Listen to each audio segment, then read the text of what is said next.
Hey everybody, it's Robert C. Stern with the Social Leader. How is everybody doing in the beginning of 2016? We got lots of strategy to work. We got lots of training, development, everything that's going on, getting ready for your year.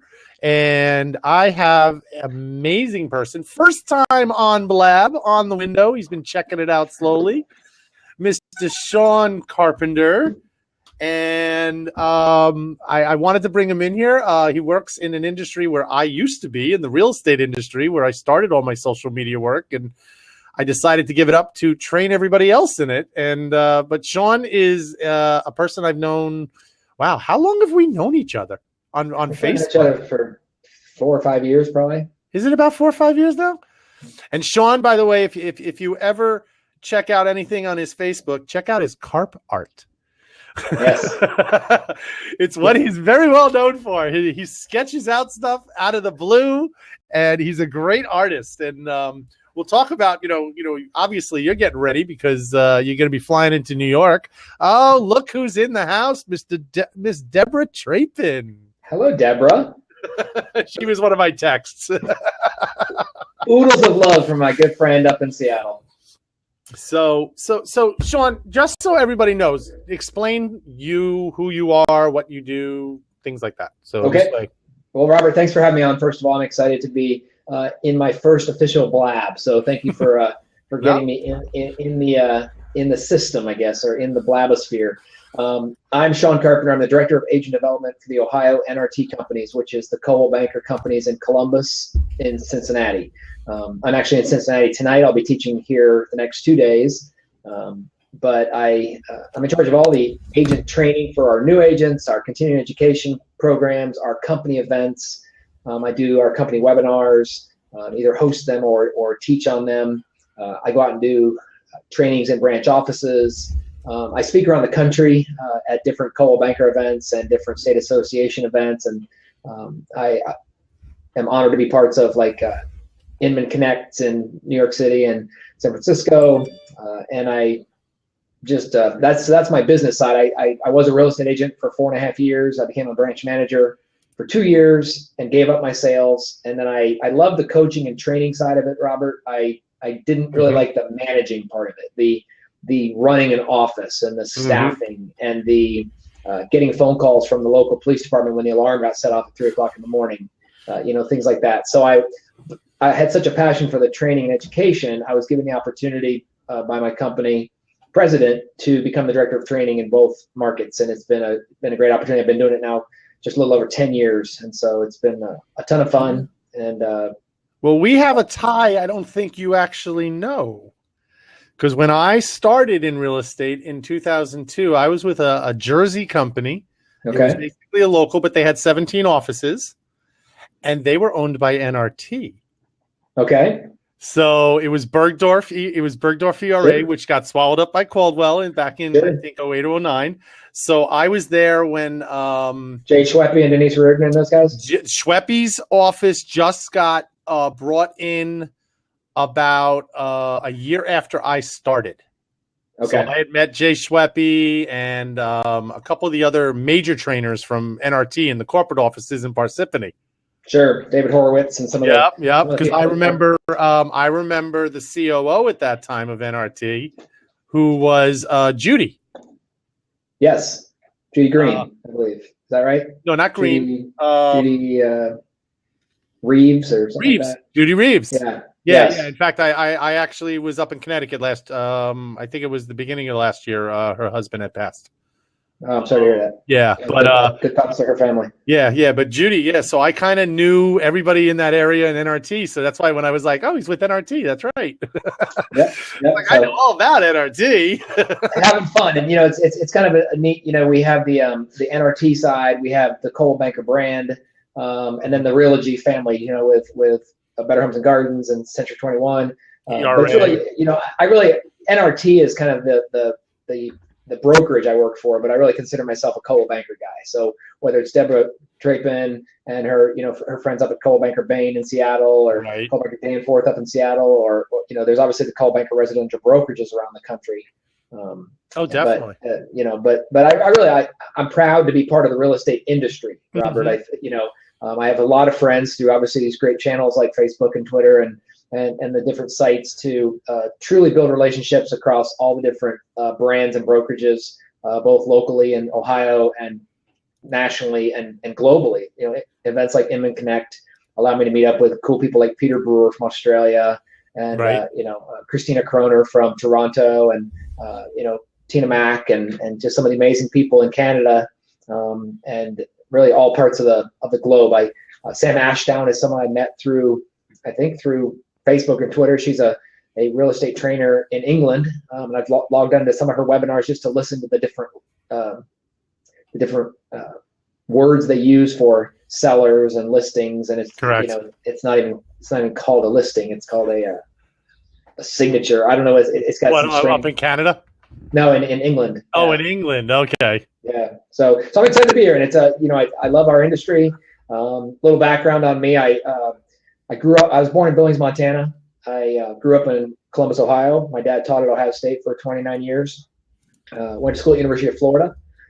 After graduating from Florida, I became a golf pro for 3 years. Mm-hmm. I worked at a big resort course in Florida. That's where the golf comes in. Okay, now I'm starting to get the light bulbs here. A resort course in Florida. Then I moved to a private club up in Cleveland for a year. Got out of the golf business. Just didn't really see a long term in it when you work every weekend and every holiday. So I moved to Columbus and got a job in the beer business. So I worked for the Miller & Coors companies. Oh, cool. Selling beer all over Central Ohio, but I ended up on the Ohio State campus was my territory. So I always tell people, Robert, if you're going to sell beer, pick a spot where there's 55,000 I was going to say in one location. Is that called a tailgate party on Sunday? Yes, it's an extremely good tailgate party. So I had a great time with that, and but then I was more of an order taker. Really, I wasn't really I would go in and I'd fill orders, and I said to myself, what's a job that would allow me to drink beer and play golf? So I became a real estate agent, and so that's kind of my journey. So with your training and development, I mean, do you focus more on the newer agents and teaching about aspects of real estate? Because everybody goes to school and gets their license, right? And maybe they go on and get the broker's license, or in some states, I know you're demanded to. It depends state to state and everything else. But what about after that they come out of school and then you got to go through training and people are like, oh, I went to school. What do I need that for? Well, they taught you the written part. Now you need to know how to work with people, all these different things, and a lot of training in that area.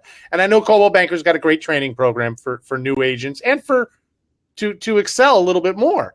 What about social media side, about all the other things that are involved with agents? Do you get involved in that training also, or is it more on the aspect of realtor transactions? Yeah. Well, a little of both, Robert. Obviously, when an agent in the state of Ohio and Kentucky, and we have a few agents that are licensed in Indiana as well.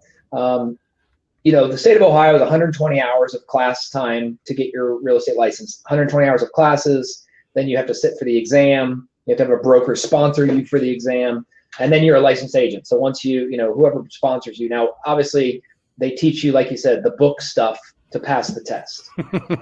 What they really don't teach you is what sales is, how to get business, how to negotiate, how to show houses, how to do a listing presentation. They don't show you any of that. They teach you how to pass a test. And you talk about things like riparian rights and how many square feet are in an acre, and mortgage 101 and appraisal 101. And so it's God, you're throwing me back. Yeah, it's exciting for people. But then they sort of realize, like, I didn't learn anything. And I'm really excited and proud that our training here at Coldwell Banker really from day one starts teaching you, how do you get business? How do you build relationships and solve problems and have fun? My philosophy, my slogan. How do you deal with a client on a Saturday night, who just lost their spouse of 40 years and they're selling their only house they've ever owned? Like, those are the things you can't really teach, but you can start telling stories and using the personal experiences you've had. So we focus. We have a new agent training program called Pro Start, which really any agents can go to. I have an agent in the class that just started yesterday. He's been in the business for 4.5 years. He's been through the class before, but he just kind of needed that kick in the butt, that reminder of what he needs to be doing. Right. And so he's in there. And so we teach, we call them spinning plates, the different ways to get business, for sale by owners and open houses and sphere of influence and social media. We talk about handling objections. We talk about the listing presentation, how to have a good listing presentation. So when a seller calls and says, hey, Robert, can you come talk to me about selling my house? You show me some value of what it is you're going to do for me if I hire you and work with you and Coldwell Banker. So that's really cool to be able to do that. I just finished my second day up in Columbus. I'll be starting. I have a guy that helps me down here in Cincinnati, so I'll teach 2 days here the next 2 days. And after class yesterday in Columbus, so our first day, 4-hour class, at the end of class, I said, let me ask you guys a question. Did you learn more today about real estate than you did for 120 hours in the pre-licensing? Mm-hmm. And they all raised their hands and said, amen. Exactly. So it's, so it's really, and that's, Robert, I won't say it's a fault of the states, because the states have to kind of, I guess, have a bar to sort of set everybody up to, and make sure that they have a fiduciary duty to the customers out there in the streets. But as you know, I mean, every company, every brokerage doesn't offer a level of training that I think is, certainly there are plenty of brokerages out there that offer some tremendous training. Exactly. But there are a lot that, I joked on a Facebook thread the other day. Their training is, welcome to business. There's the phone. Don't get sued. And that ends out in a lawsuit because they don't tell them why you won't get sued. Yeah, that's expensive. So to your question on social media, we do, as a module of the new agent training, I talk about, how to get involved. And, if you're going to talk about building relationships, there's no better place to build relationships than social media. Right. I mean, further, faster, and freer than anywhere else you could do it. I have a couple CE classes on specific social media. We do some webinars where we'll bring in people like your friend and my friend Katie Lance, Deborah Trapen, who I saw on here, Linda Hobkirk. We bring in people on webinars, or really just a lot of times what I love to do, Robert, which I know you do really, really well, is if I'm out in a branch office and a couple agents will say, hey, Sean, can you show me how the Twitter works? And I'll just sit down with them. I think one of the best ways to show someone how to use Twitter or Facebook is just get on your phone and say, all right, let me just go live on Twitter right now and show you, like, here's how I'm responding to this guy, and here's why I'm retweeting this. I did that at an office. It was a sales office, but it wasn't a real estate office about 3 weeks ago. And I was up, in front of their office and everything. We're talking about Twitter, and that's the funny part. And I said, guys, this is much easier. Every one of you pull your cell phone out right now. And I was guiding them on their phone what to do, like download Twitter, get it on, sign up, do everything. And now you're on Twitter. Now I want you to all write, this is my first tweet. Hello, Twitter. And they all wrote it out. And it was just hysterical. But I was like, this is how you use Twitter. Yeah, it really is. I mean, it's honestly just, let's just go out there and show you how to do it. Because, if they go on there, they're following 3 people and they're just waiting for something to come on the stream. And so they almost have to jump into a stream that's active and live. And correct. And how do I know who to follow? And if I want to see who that person is, I can click on their button and then it opens up their page and I can see who they follow and their bio and things like that. So there's real life. Let's dive into the situation. Just like if I have a new agent, I try and match him up maybe with an experienced agent to say, hey, Robert's going on a listing presentation tonight. Why don't you shadow him? Why don't you tag along? Yep. That when you walk into Mr. and Mrs. Seller's house, you say, hi, I'm Robert Stern with XYZ Real Estate Company. That's nice to meet you. This is Sean. He's a new agent with our company, and he's going to shadow me tonight, if that's okay with you, Mr. and Mrs. Seller. And now, number one, that's great for the new agent. Mm-hmm. It makes you look even, the sellers are going to say, wow, if this guy's good enough to have people shadow him. Exactly. So I really think that's kind of cool. So in the social media side, what do you guys kind of, is it basics? Is it, especially with the way the past year has gone. I mean, social media has taken a huge change of effects in 2015. Yeah, I think it's basics to start, but obviously there are some people that are ahead of the curve. I see Linda Hobkirk on here. Oh yeah, I made sure she was in here. I got her on Facebook and said, get in here. Linda is someone who's fantastic with social media. Some of the people in her companies and in her marketplaces maybe don't operate on social media at the level she does. So she has to start at the bottom and then kind of show people, here's what you could do at an intermediate level.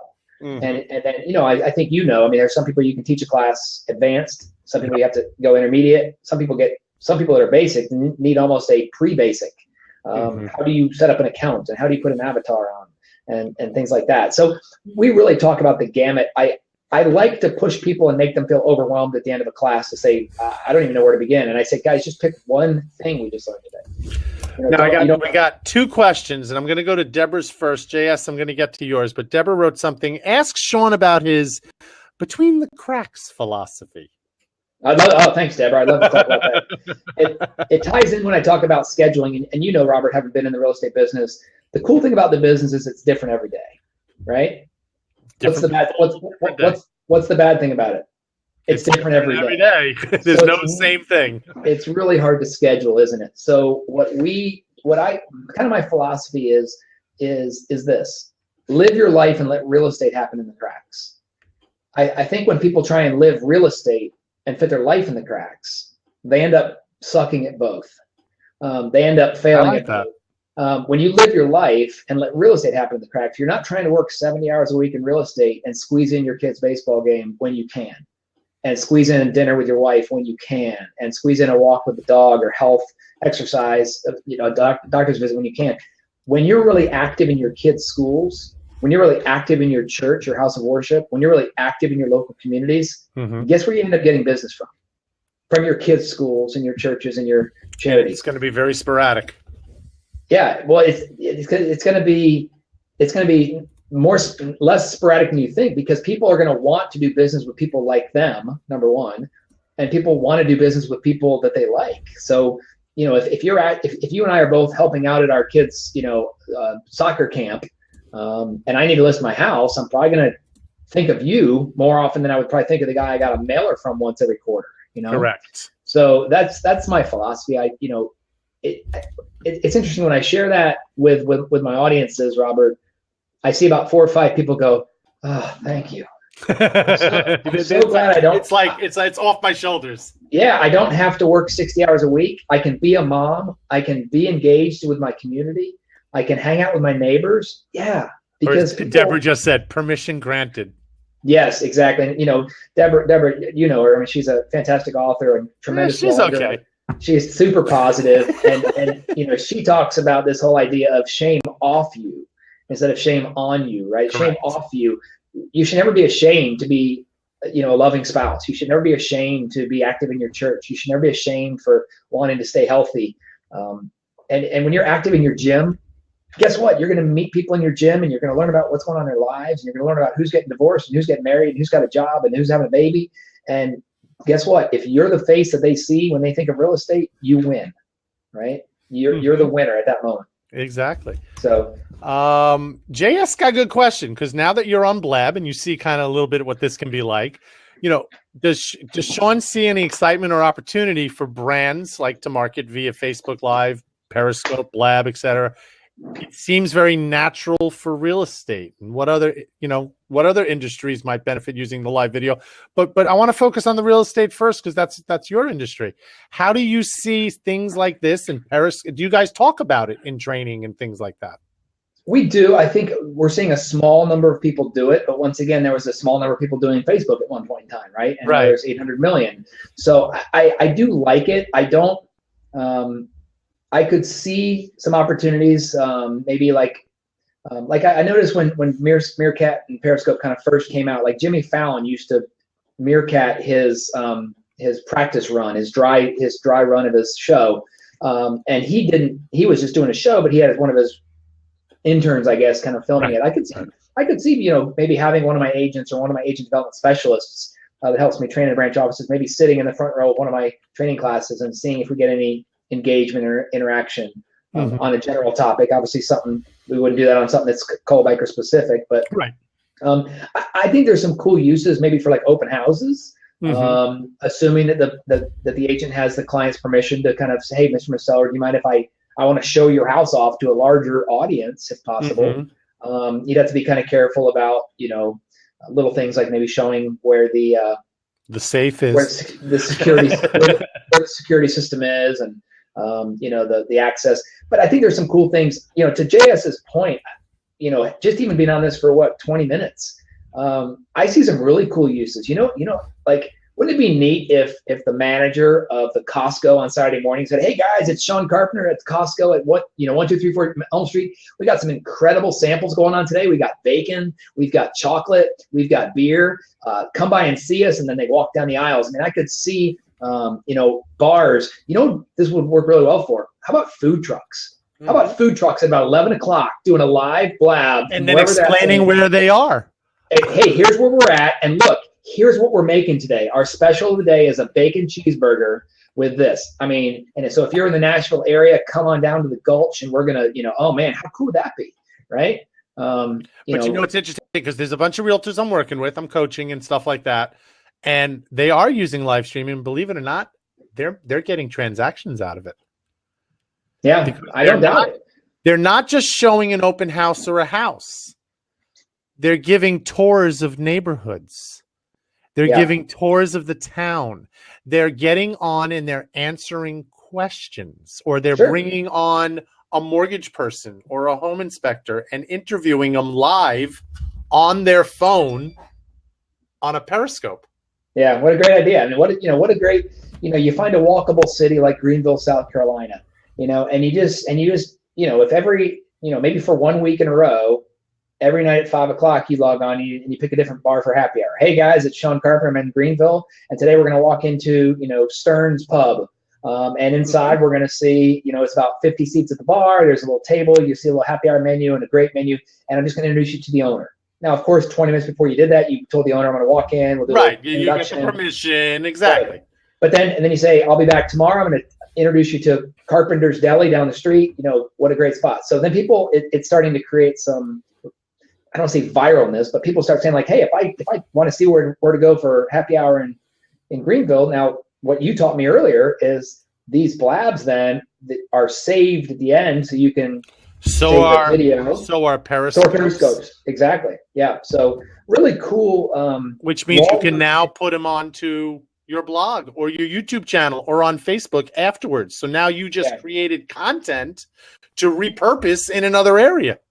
Yeah. I mean, so I really think, we're seeing people be really creative with these things, right?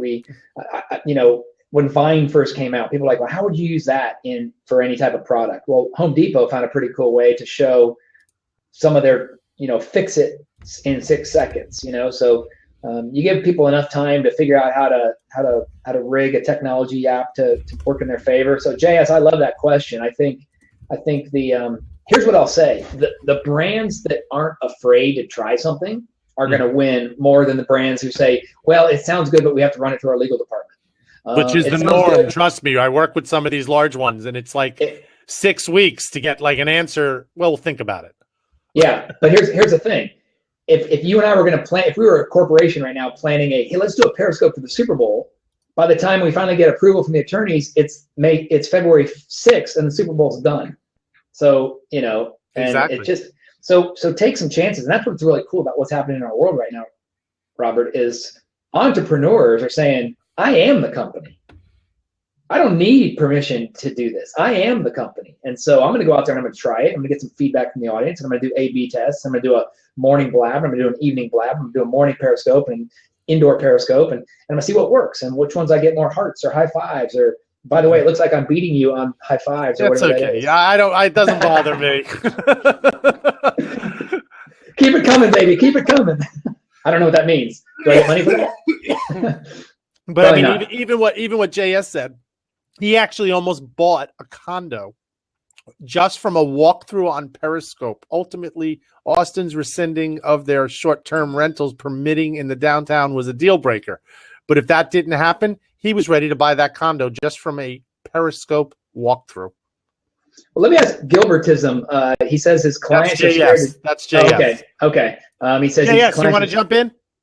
His clients are scared to death of live video for a bunch of reasons. Well, first of all, I know one of the reasons. Oh, okay. Yeah, JS is in San Francisco, so when you go to Inman, you might be able to see him out there. Oh, right on. Okay. I'll actually see him next week because I'm going to Periscope Summit. So okay. Hey, JS. Hey, JS. Good to see you, buddy. How are you? Yes. Oh, good. Okay. So, hey, why are your clients scared to jump on live video? Because they don't like the way they look on video? or I because think my background, or a big part of my background, is I was a broadcast producer. So I work with edited video where we talk multiple takes, and and it's not even the whole aspect of live is not, they're looking at it from the standpoint that a lot of the forward thinking companies are looking at it. This is true authenticity. I can't be anybody but who I am. And, it requires a match of having really the appropriate spokespeople, and they need to be intelligent about the subject, but they also need to be able to say when they don't know the answer. And it's tricky to be live. It's very bearing your soul. Sure. A big difference between, working in theater and working in, say, television. Or even I do a bit of voiceover too, and we've employed people who work as in foreign language work, who work for UN, and they never make mistakes because they're trained. They can't make mistakes if you're a UN interpreter. So it's an interesting kind of a mindset.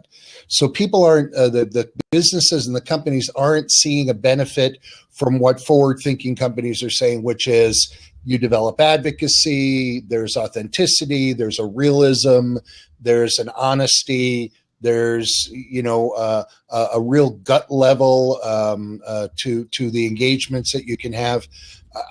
I'm very, very surprised that I have not seen any of the politicians, especially the ones that are running in the back of the pack, coming on Periscope or using video to really try and kick it up.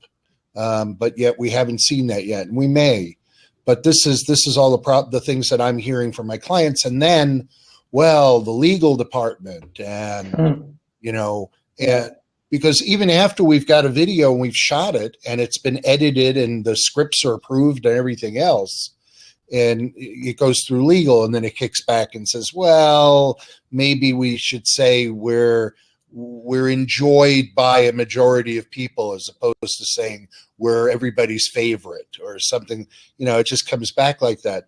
So I see a lot of these things that are coming in, but boy, wouldn't it have behooved somebody from Volkswagen to jump on Periscope a while back, don't you think? I mean, really, what do they have to lose? Yeah, to your point on the live, the problem is, I think when people feel they're going to do something on a video, they want it to be perfect. I look at my agents trying to do their first profile video, and they write out their little what they want to say. Then they stand like this in front of the camera and read it. I am Sean Carpenter from Coldwell Banker. I want to be your agent. I am creative and fun, and I will sell your house, right? Danger Will Nelson. What was that? Danger Will Robinson. Danger Will Robinson. Exactly. Think about this though, and to JS's point, I love the live aspect of it, because when people mess up, that's being human. I mean, if they don't say the right thing, when I'm on stage, I get super excited, and I may, when U2 or Springsteen is live, the string might break on the guitar, and they could just retake that in the studio. But when Springsteen's live, he also might go 30 minutes longer than expected, because the crowd was giving him back such awesome feedback. And that's kind of a neat thing with a live event, kind of like this. You see more people logging in, you see people giving feedback. So JS, I love that aspect. If people aren't afraid to not. I still produce commercials, and how frequently we will go to great lengths to get people to sound the way that people sound on a blab. Really? That's funny. Oh, yeah. No, don't look, no scripting. Don't write anything down. You want that stutter, you want that realism and things like that. And I think it's going to become more and more important as this term that we use in marketing called millennial mindset. We don't refer to the millennials as an age group anymore, because we find anybody of any age can think like a millennial, or for lack of a lengthier explanation. And it's a group that doesn't like to be sold to. JS, let me ask you a question. In your background of editing and filming and things like that, the 2-camera take, where you got usually an interview where I'm looking head on, but I'm also got a camera over here kind of looking at my side, like this angle where I'm talking to the guy over here. I love that setup, but a lot of times what we'll do with agents is we'll get 2 cameras going, I'll sit over here and talk to them and say, we're not filming right now. I'm just talking to you. So just let's walk through and we'll film it, but we won't tell them. Right. And they'll give the most perfect answer when they don't think they're on film. And we're like, okay, we're done. And they're like, well, we haven't even done it yet. I go, no, we just filmed that. Oh, we've done that plenty of times. You got the big camera sitting there focused in on some owner of a business or a CEO or whatever who's talking. It could be a product launch or whatever. And every time he sees that red light on the camera, he's clamming up. So then I'll have 3 other guys standing there with GoPros or DSLRs or whatever, and he doesn't even realize he's being filmed. And I'll just talk to him, or a TD or somebody else will just talk to him, and then we'll use those cuts and that stuff to make up the piece. And that's cool. It works really well. Then we did that not that long ago, and I remember the guy saying, "Well, wait a second, what we're not done." I said, "Oh yeah, we are."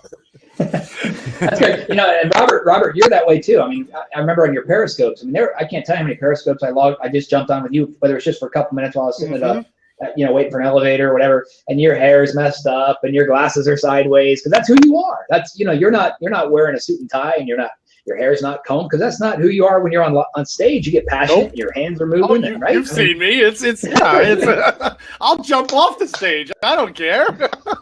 I'm not the typical speaker. What maybe we used to call professionalism, the guy with the suit and tie and all that kind of stuff, it's still very much alive and well, but I think there's the space of professionalism has just really, where you've got people like Chris Voss and Gary Vaynerchuk who get up in front of $1 million CEOs and just drop the F-bomb all day long, and and they're still considered professionals and highly regarded in what they do. So it's I think the meter is moving all over the place in terms of acceptable behavior. Yeah. But it's interesting, even what JS said earlier, just that whole thing about with just taking it back a little bit back, just for real estate. I mean, you saw through the periscope that condo, and you gathered interest on it real fast. I was looking to make an investment, and I had a partner, and we've been looking at things that we could use for Airbnb purposes. And somebody had said to me, downtown Austin, there was some properties that were very close to the center there and all that. And we missed the stupid thing by like a month. I mean, But see now, Sean, this is what I'm talking about.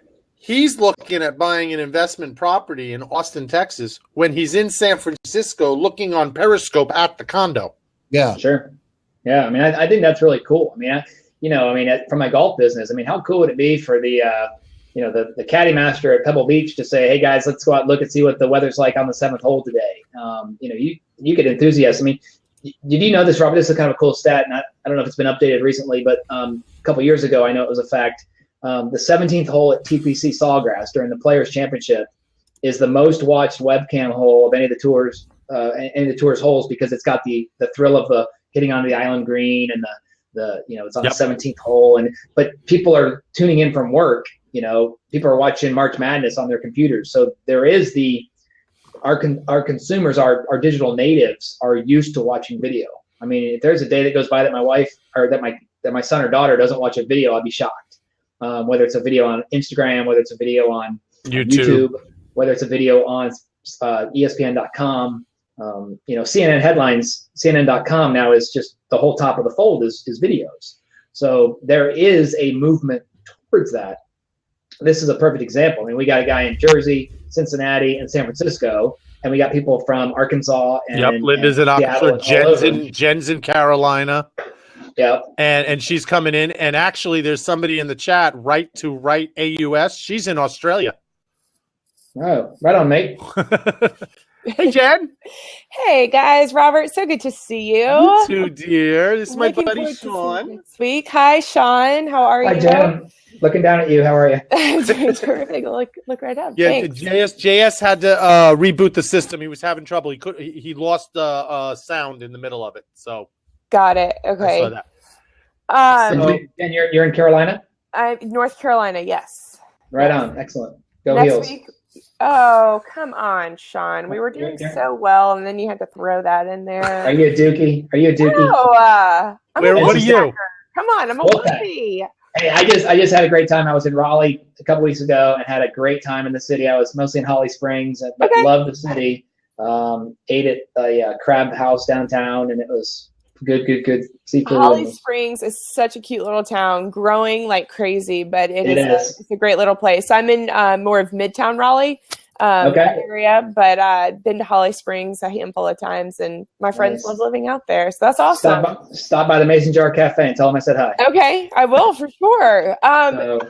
So I know, like, Robert, all these things you have to look forward to when you come to Raleigh in May. I will be in Raleigh in May. That's correct. Yes, excited about it, and I'm more excited to see you next week at Periscope Summit. Yes, I got Arizona first. I got Arizona first, and then at the beginning of the week, 2 towns, Tucson and Scottsdale, and then I'll be up in San Francisco. Oh my gosh, you're going to be busy next week. So my tour starts on next week. Remember, I got 22 cities in 6.5 months, Sean. Wow. Good for you, man. Good for you. That's awesome. So, Sean, I have to say, like, as soon as I saw Robert's title of the Blab, I was so excited because I used to work for a local Chick-fil-A franchisee a handful of years ago. I served or part of my position was training and development. And I know certainly how tough of a job that is, especially to keep people interested and motivated. And, one of the things that I've found, so I've worked for larger organizations in the past, and I came on with a small business last year, 2015. And, as someone who has a history in training their people, it's great from a big organization standpoint when you have a measure or some kind of benchmark where it's like, if people are off, we know people are off, we got to bring you back into it.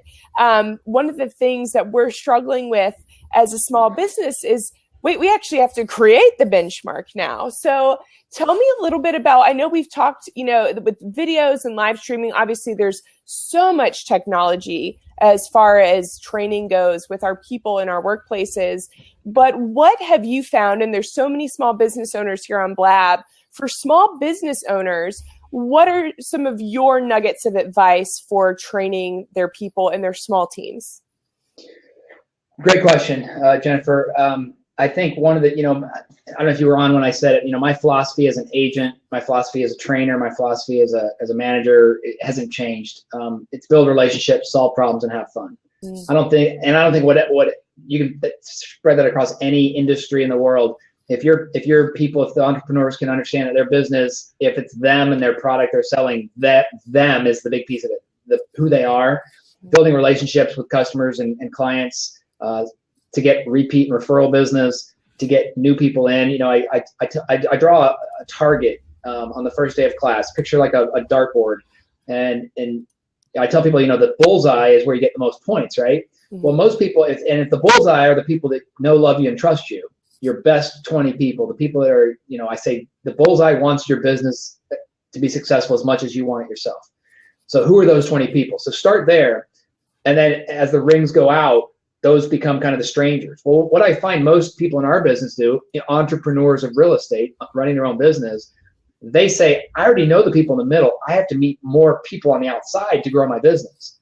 Wrong. You need to be really good at the people in the middle and pull people from the outside in because your awesome experience that you're providing, your service.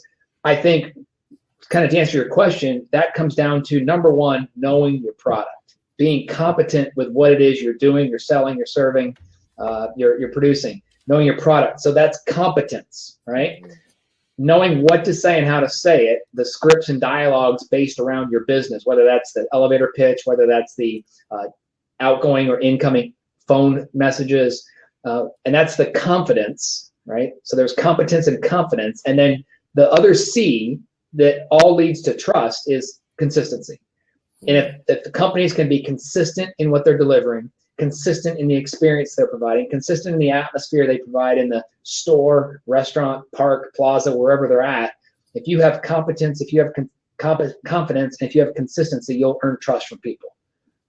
And that's what any business, give me any business, if they can get their consumers and clients to trust them, then they've already won the game. That's true. So That's very true. I love it. That's great. Jen's getting fired up for work tomorrow morning. I am. Robert sees my wheels turning. He knows it's going on. But that's so true. And like you said, it is often overlooked, and people are reaching for something where it's like, nope, you gotta bring it back in. So I appreciate that. That's awesome. Well, build on the ripple effect. The ripple effect. Here's what I always tell people: if you know 100 people, and they each know 100 people, you're only one contact away from 10,000 people. If they each know 100 people, you're 2 contacts deep from 100,000 people. Wow. Now, what most people do is take the 100 and cut it down to 5. If I know 5 people at the front of the line and behind them are 500, here's my question, Jennifer. Would you rather know a lot about 5 people or nothing about 500? You'd probably rather know a lot about the 5, right? A lot about 5, right? Because here's what happens. If I know Robert and I know Tim and I know Jennifer and I know, the 2 other people, and I know you really, really well. I know your name. I know your birthday, anniversary, kids' names, pets' names, college, blah, blah, blah. Every once in a while, the tribe that's behind you, those 100 people behind Jennifer Hoverstadt, you're going to turn around and say, hey, everyone in the line behind me, look at me for a second. If you need help with insert product here, come to the front of the line because my friend Sean Carpenter can help you with that. Mm-hmm. Now, the 100 people behind you aren't going to listen to me because they're strangers, but they're going to listen to you because they're in your tribe. Right. And so stop trying to get 1,000 people to like your company. Get 10 who love your company and will tell other people. And guess who those 10 people are? Your marketing department. You don't even have to pay them. You pay them with your awesome service and the great experience they have when they come to your store. Right? Yeah.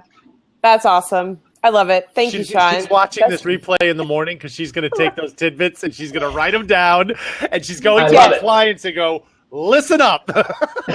You are not even kidding right now, Robert. Like, you were reading my mind. I was like, all right, I'm so glad this is recorded.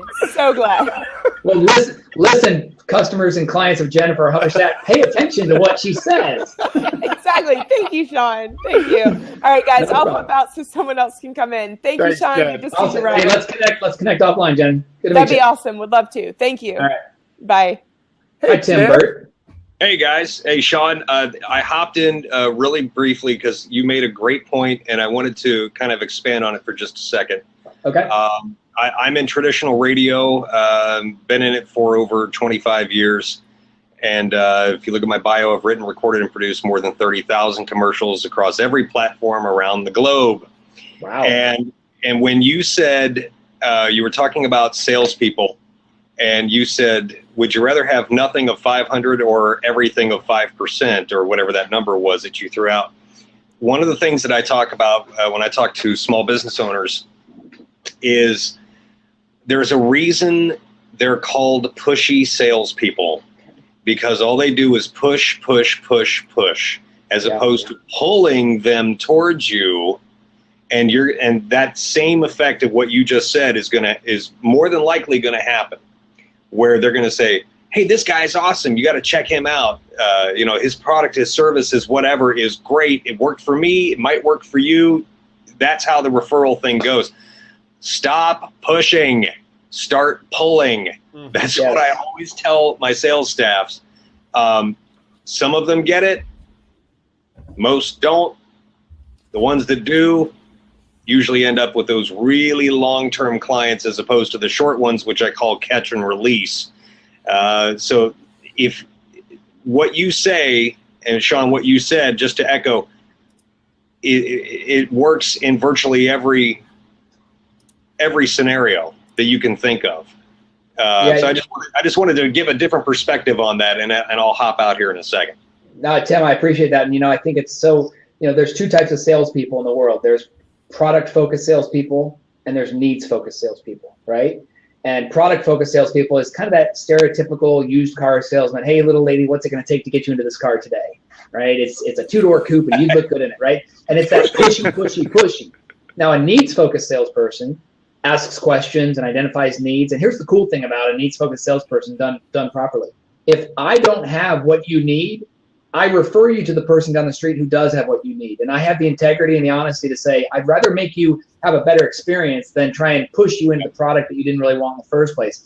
And so you're exactly right, Tim. I think if we stop pushing and pull people instead of giving our customers, our clients, our agents that work for us. When they say, I need something, we give it to them. We push it back to them. We say, hey, Tim, if you go on our website and click on that button on the right-hand side, that's where it's housed. And you go, oh, I didn't realize I could do that myself. So I pull them in to get them to start doing it for themselves. And then they can become better and more efficient by having been pulled in the first time to know where it's at, right? Absolutely. So I love that push-pull mentality. If we stop pushing and start pulling, it pulls a whole lot more people with them. The most successful ads that I've ever done, and I will tell you that, and I'm certainly not saying this to brag, the most successful ads I've done recently were with a realtor who spent, I'm going to say, in the neighborhood of $15,000 in advertising, and she turned that into $250,000 off of the ads that I wrote for her, and it basically conceived for her. And the whole thing was, she wasn't bragging. She wasn't talking about how awesome she is. She wasn't demeaning her competition directly, although it was kind of indirectly. She's known as her thing in real estate. And you have to keep in mind, I have sold everything from spaghetti sauce to multi-million-dollar houses. Okay, so most of them on radio. The thing that she didn't demean her competition. She simply said, those guys charge 8%. I only charge 4%. Well, when you put that price point in there, that's a two-step, that's a kind of a double-edged attack. Not only one is she saying, look, I'm not going to rip you off, but two, I'm up front with my price point. I'm going to tell you exactly what you're going to get, so don't think I'm actually really surprised she was allowed to do that, actually. Well, it's Robert, it's really interesting because every state's different. I know, that's because I'm thinking my state, you can't talk about percentages or anything out loud. Sure, it's just like liquor laws. I mean, every state is different. In some cases, every county is different. So you have to know the rules and you have to abide by the rules. But anyway, guys, it was great. I'll hop off here so somebody else can jump in. But thanks for having me on. Thanks for coming in, Tim. Thanks. Here, bud. I told you, Sean, people in and out. This is cool, man. I told you were going to like this. There's two guys talking. Not only did he just come in, someone just came in behind him. I know, that was funny. We saw the guy come in through the door behind Mike. Yeah, it's actually two guys talking. Can you guys hear me now or not? Yes, we can. Yes, fine. Yes. Terrific. Robert, have you had any problems with the C920 cameras? I have two cameras inside my studio right now. No. The C920s are not working. I just plugged in the... I'm working the one off my laptop, off my HP laptop. It's a brand new laptop, so I don't know what camera's in it. So, okay, I don't have an external camera. Oh, it was working tremendously last week Thursday. So I'm going to go back and see what we'll go back and see what the refit version is on the version of Blab and see if maybe there's a problem or something. But I want to make sure we get that set. Hey, you guys were you had a tremendous conversation. I'm sorry that dude left. I did follow him, but you guys were talking about interpreters. And the aspects of interpreting. I'm a former certified sign language interpreter for the deaf. Okay. And I really wanted to talk about that, and I'm so sorry that my technological abilities didn't allow me to. It's a tremendous viewpoint, though, and knowing that what I've really loved about being an interpreter was that I've had every conversation that everybody's ever had. They just weren't my conversations. And that's what I really appreciated about being an interpreter, especially an interpreter for the deaf. Yeah. Is it Mike? Yes. Uh-huh. So, Mike, in real estate, so you know then, I had a client who was deaf, and I had to use the TTY system on a phone, right? So I assume you know what that is, right?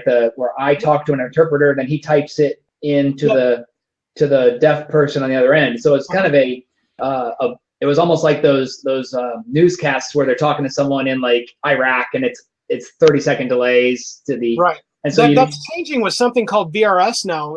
Sprint's actually one of the sponsors of my podcast network, and VRS is a service that would allow us to be doing exactly what we're doing, only in real time. That delay is now gone. Anyway, I didn't mean to interrupt. Wow, no, that's kind of cool. But it was interesting because I was talking to the operator. But I have to remember, I'm talking to Tommy on the other end. So I'd say, hey, Tommy, can you see a house later today? Right. Right. And then there'd be a pause. And I'd say, did you hear me? And they'd say, yeah, I'm letting the customer know that. So they'd have to type it out. Then he'd respond back. And so that whole translation. And here's the thing: when we started negotiating a contract, you couldn't mess that up, because if I told him, they countered back at 200,000, and the guy types in 2 million or whatever, adds an extra zero, that could change the entire transaction. So that person, as I think the point you're getting to, is so critical to making sure that the communication happens. Not only that it happens, this is a really great quick short, and I don't mean to derail what we're talking about here. It's all kind of context and communication. So just tell me if I'm sideways and off point. You're okay, Mike. The gist of this. Okay. My wife had a discussion. She's been out of work for a year, and she's been interviewing. My wife is a 45-year-old deaf woman who worked at Walmart for 19.5 years and was let go yesterday. And so she's been looking for a job for about a year. And the agency that's helping her find a job provides an interpreter, so that there's an interpreter that goes with her into places so that she can interview. Because what most of the people inside the room don't realize is that when you walk in to interview or maybe ask for a job application, you walk up to somebody and say, hello, my name is Mike. May I have a job application, please? And that's awesome. When you're deaf and have no verbal skills, you walk up to somebody and you say,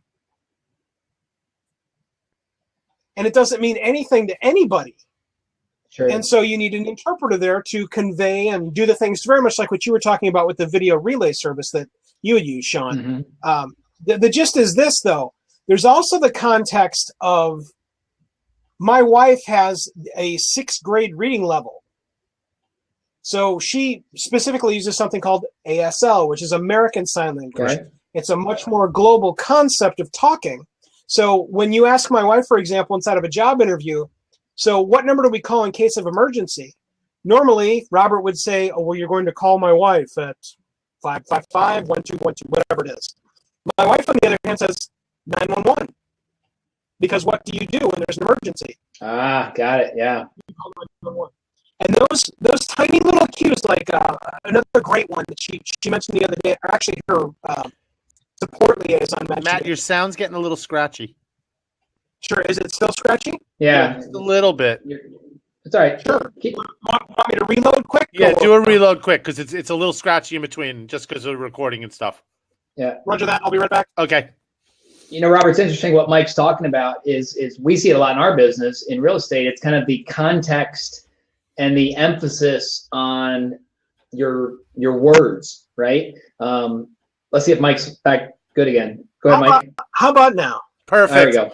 Okay, awesome. So the really great one, the liaison told me this other one that was absolutely a perfect showcase, and why it's so vital to communication, to understand not only the context, but all the nuts and bolts and the monkey wrenches and all the grease that has to go into communication process. When I ask you guys and everybody here inside the channel, where do you see yourself in the next 5 years? That's a question you're going to hear inside of a job interview, especially if it's something career-oriented.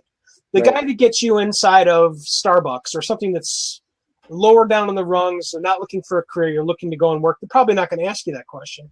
But you get into something career-based, they're going to go, where do you see yourself in 5 years? You ask my wife what she sees herself doing in 5 years, and the answer is she's going to be 50 years old. Yeah. The context and it's funny how a little thing can change everything, right? One little thing changes everything. I'm sorry, go ahead. I write down on a flip chart for my new agents talking about the context of what they're saying and the difference in their scripts that they use. And I write down the sentence that says this: I did not say she stole the money. I did not say she stole the money. And I said, now watch how that sentence changes when I put emphasis on different words. Right. I didn't say she stole the money. I didn't say she stole the money. I didn't say she stole the money. I didn't say she stole the money. Like, all those are 4 different stories. Yeah. But I changed only one emphasis on a word. And so it's exactly like what you're saying, Mike, is the context of what someone hears and what someone says back. And guess what? That's sales. Even though your wife is at a job interview, she's selling herself and they're selling the company to work for. And if they can't make that connect, if it's this, it doesn't work. If it goes like this, it works. So I agree, man. And whatever tools we're using, whether we're talking about social media, video, face-to-face, sign language, if both sides don't speak the same language, it's probably going to be a disconnect. Yeah, it's very difficult. Again, my wife and I are from Wisconsin. I'm from just outside of Milwaukee in a town called Brookfield. She's actually from the farm areas inside of a place called Delavan, Wisconsin. And so in Wisconsin, sign language dominates most of the deaf culture and community, where inside of St. Louis, the push through inside of the deaf community is much more oral, where you're encouraged to learn how to speak if you're able, et cetera, et cetera. So that's yet another dynamic.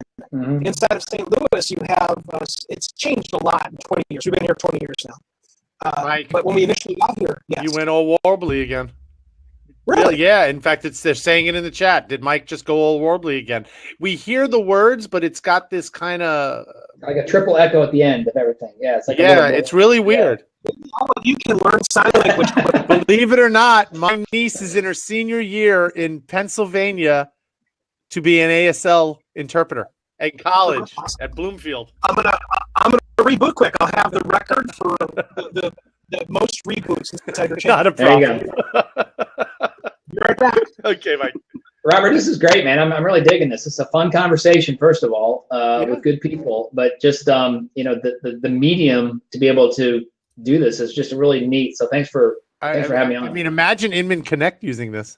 Yeah, pretty cool. I love trying to break what's going on here too. It's another one of the purposes. I've only just recently found Blab, but finding a purpose and creating a bunch of models for what I plan to do with it is awesome. And coming in with rooms like you guys and lots of people, that's key as well, because I want to break it now, so I'm not breaking it when I'm in the middle of recording or conventing something where I need to save off the model. And notice in the upper left-hand corner, it still says beta.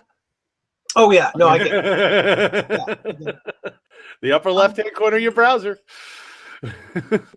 Yeah, and I now see the little camera that's in the address bar right-hand side. Yes, I didn't with either of the other cameras, the 920s. I didn't see that at all. It might have just been a blip, and you had to refresh. That's all. Okay, cool, yeah. Cool. But the context is important in any type of sales situation. You know, whether you're in the job interview, like with your wife, or when I was a realtor and Sean was a realtor, at that time also. But how you phrase things, how you emphasize certain things makes a huge, huge difference. Like when I used to take people into homes that I knew had the most gorgeous kitchen, in my opinion, but it was like all decked out, stainless steel, black granite, $100,000 kitchen, pretty much. I would walk in and be like, "Isn't this a nice?" You emphasize those key words, kitchen, and that type of thing. And I'm sure Sean did too when he was out there selling. Yeah. A lot of people are under the impression that sign language is also universal, where it is absolutely not. I can go 12 miles to a different town and there's a different sign for something. That's where becoming an interpreter, especially a sign language interpreter, becomes a completely different ballgame. Because the sign for pornography. Back up a little bit here. The sign for pornography. You doing dirty sign language on my blad? It's a good one because everybody goes, oh, pornography. What? So pornography here in St. Louis is actually mow the lawn. That same symbol means mow the lawn. Right. So interesting. This afternoon, after I'm done blabbing, I'm going to go mow the lawn. Means something completely different if we're in Wisconsin, because this is the word for pornography. Well, Mike, I think that human language has that same issue, right? I mean, if you're if you're out in Jersey and you want a carbonated beverage, you say, "I'd like a soda." If you're in the Midwest, you say the pop. I want a pop. And we know we're talking about carbonated beverage. If you're in Miami, you talk about Coke, you're talking about cocaine, right? It's not. And on Long Island, we put an R on the end of it. Where I grew up, it was soda. Soda. Yeah, give me a soda pop. The way that I've gotten by it, and we have a whole bunch of family from out east, the way I've gotten by it is I just go soda pop. And so I don't have to worry about it. I'm smart. I'm smart. I drink Pepsi, so I just say, "Give me a Pepsi." I always say, "Just I'll have a Diet Coke," and bring me a diet soda. Yeah. So, What do they actually bring you there, Sean? A Diet Coke? Yep, right there. Tasty. You getting paid for that sponsorship placement? Not yet. So, Sean, where would you see, now that you're experiencing more with Blab, and obviously you know about Periscope, how could you see the realtors really kind of getting into this space? Well, I think, now these are all open to anybody, right? You can't really do a private session. You cannot do a private Blab. You can so do a private Periscope. Not yet. Not yet. They're not going to do private Blabs. So they're not going to do private. Okay. No. Yeah, well, then I could see a mastermind group. Although, you might get people that want to jump in, but I think you can lock the seats. And, right. I think there's some really cool possibilities of community forums. A realtor interviewing a mayor, a realtor interviewing, someone like that. And being kind of that cutting edge. Hey guys, tonight's guest is the chairman of the school board, talking about the upcoming election or the levy or things like that. I mean, there's right now at the same time of this Blab, Robin and Karen are doing their Blab in St. Louis. Karen is a realtor. And all they talk about is things going on in St. Louis. Right. Right. And what they're talking about tonight actually is the recent flooding that we've had and all of the clash of what's going on inside of the cultures and the actual physical maladies that are impacting our local community. I'm in St. Louis, by the way. Yeah, no, I know you are because I know that we were in that Blab together. But Karen, who's in that Blab, she co-hosted with Robin, is a realtor. Yeah. And showing her. I was also going to mention the realtor can use a lot of the features that we know are coming. Robert and I were in a Blab on Saturday when one of it was the CEO of Blab stopped in. Yeah, Sean. He enacted some wonderful features that will make it instantly entertaining for someone like me that focuses on podcasting and entertainment review, because imagine there's Robert and then there's Sean, and then below where I am across these two windows, imagine is a trailer for an upcoming movie. Well, now the two people on top get to talk about what they see below as they're pausing and running through it all. Well, that's what I wanted to tell Sean. They're going to be adding a screen share. Okay. Where you and I could be, let's say you came on, and let's say you wanted to do a training. And let's say the PowerPoint slideshow is up on SlideShare. You know SlideShare. Sure. You can put the URL address in. They're going to be adding a box into one of these seats if it's empty. You put the URL address in, and your PowerPoint SlideShare will show up in another box, and you will have control of it. It's brilliant. I mean, think about the type of training you can talk about for buyers, for sellers, for everything. Yeah. Basically doing a webinar. Yeah. Where I was going to go with realtors is that on the top, it could be the people or the properties being shown down at the bottom with the room detail and whatever else inside of your fourth window. It's incredibly ornate. It's got so much potential, and I really can't wait for it to build. I'm gonna jump out of the window, but thank you guys for talking to me. Thanks for coming in, Mike. How do I say goodbye in sign language? Oh, you just depending on where you're at in the context. Look at me learning sign language. This is great. You might just turn around and haul ass out the door. Gotta go cut the grass. See ya. Thanks so much. It was a pleasure talking to you, and all of you in the channel. Thanks so much for watching. I appreciate it. All right, Mike. Take care, Mike.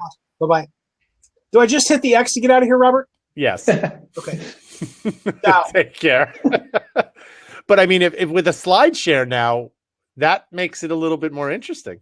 Now, does it have to be SlideShare, or can you just share something off your desktop or anything like that? Right now, they're working off where they could play a video on YouTube, possibly, and then SlideShare. I think it's got to be hosted somewhere because it's a URL address type of thing. So I could see the Monday morning quarterbacks plays from the Sunday football games and pausing it, saying, "Look, here's where the receiver was out of play," But SlideShare, what a cool idea! What a neat idea to leverage other tools. I mean, you technically could come on here and do a Coldwell Banker presentation to swoop people to come work for Coldwell Banker.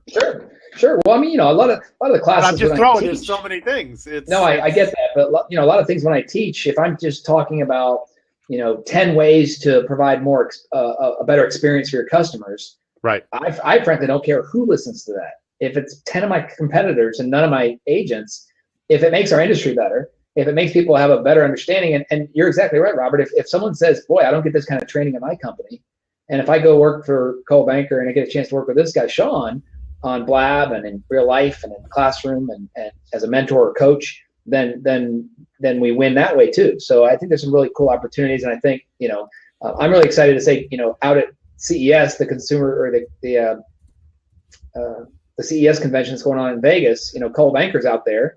We're not a sponsor, but we're a branded. We're on the board, and here's why we're out there, because Coldwell Banker is trying to figure out what the smart home of tomorrow is going to be, and what consumer electronics are going to be involved in the smart home. And so I'm really excited that we're cutting edge to be one of the only real estate companies out there. It'd be really cool. What's that? Can you imagine a whole bunch of people periscoping at Gen Blue? Yeah, I think some people did it a little bit last year in Chicago. Well, with this new app that it came out today, which is called, 2 days ago, called Mevi. It's another live streaming app that just came out, and it's got a lot stronger, great video quality and all this stuff. They have channels, and basically they could do a Gen Blue channel if I talk to the owner, who happens to be in the room right now. Wow. And they could actually, because it's a special event, they can make a channel that everybody who does their Mevis off it goes in that channel, so that anybody from Coldwell Banker or anywhere else could go see what's going on at the Gen Blue event. Oh, that's cool. So you could have them across different parts of a party or different parts of the opening event, and yeah, it's kind of neat. That's a neat platform. So I'm excited, man, and I want to thank you for. Yeah, I wanted to get you on to Blab. I just think it has so much promise on the real estate. I'm sure in tomorrow I wish I could be a fly on the wall in some of your speeches, because you might go, yeah, last night I did something kind of interesting right. that I think we need to start discussing a little more. Right. No, I think it makes a ton of sense. And, just at least knowing there's one other thing out there to think of, hey, can I do this on Instagram? Can I Facebook this? Can I tweet this? Can I write a blog about this? Can I do a blab about this? It's just one more recipe, one more ingredient in the spice rack. Correct. That could change Sean Carpenter's message, attraction, value proposition to compete with all the other speakers, trainers, bloggers, authors, writers out there, right? And with 1.1 million members of the National Association of Realtors, if a small group of those people can start figuring out how to do blab differently than the other 1.1 million, which is no one's doing anything. Right. Look at, being that you don't have to be the first one, you just have to figure out a way to be first and best in class. Correct. And get an audience like you've obviously, developed here, and these people chiming in on the sides, it's cool that, you don't know where your next customer is coming from this business, and you know that, right? Oh, definitely. And that's what I was saying. I work with a few of the realtors, and they're starting to really. There's that one girl in Chicago. Oh my God, she is crushing it on Periscope. She's taking them out on the tours, showing them the town, taking them through rehabs that she's involved with. And she was in a rehab that was going on, and guess what happens? She had a guy on it who said, "I want to see that house." He went and bought the house. It had to be rehabbed, and then he gave her back the listing. And now, guess what? He has her looking for 5 more. Yeah, that's kind of cool. Just from being on Periscope. It's the old David Knox. You got to be there, right? You don't have to be the best. You just got to be there. Exactly. It just got to be there when someone thinks about it. Yeah.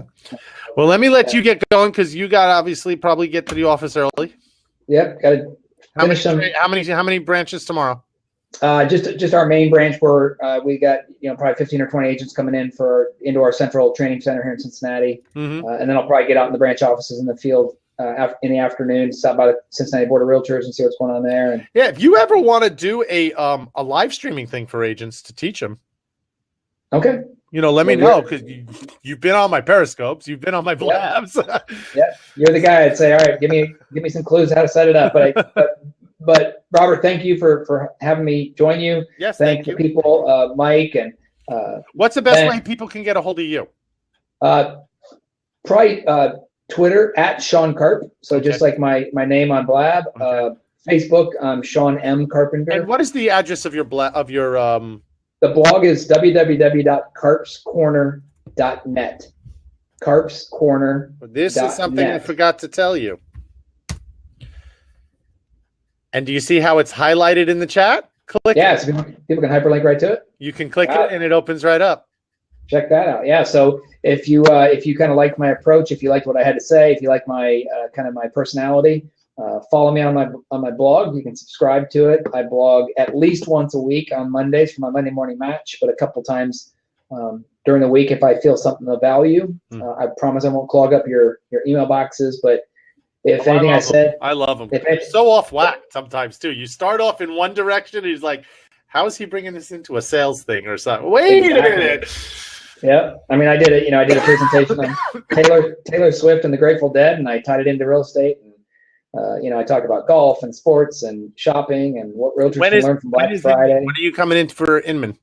I'll be in on the last week of the month. So the Inman is the 26th through the 29th. And I'll be in California then.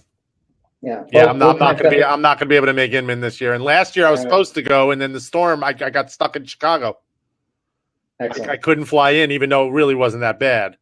Yeah, I hear you. But they closed everything down. But hey, let's do this again sometime, okay, Definitely. Robert? Enjoy. It was great talking to you, and I thank you for joining. All right, bud. Be good. All right, take care. Bye-bye.